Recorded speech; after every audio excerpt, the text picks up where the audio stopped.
yung mashi. And then, meron po tayong nilagang egg, anchovies, 1 cloves of garlic. Itong red onion, hinugasan ko po para mawala yung sobrang tapang niya. Cucumber, cherry tomatoes, tuna, olive, at saka itong ating mustard.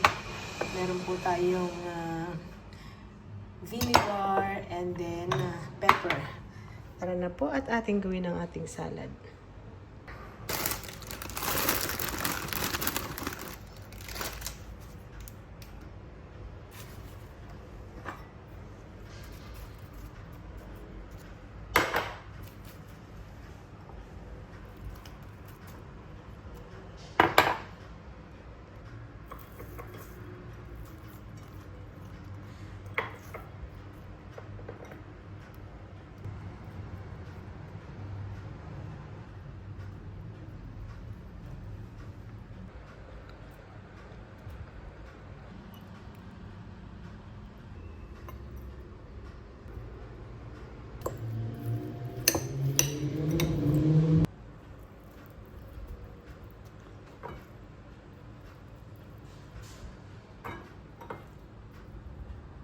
So, ito na po. And then now, gawin natin yung sauce.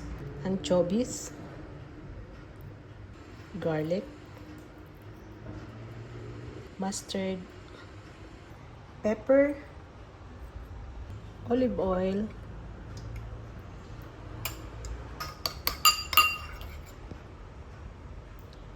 Vinegar.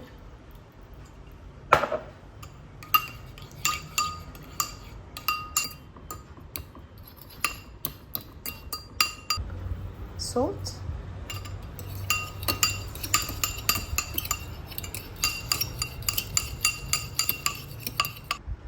So our sauce is ready. Ilagay nyo na lang po kapag kakainin nyo. Enjoy!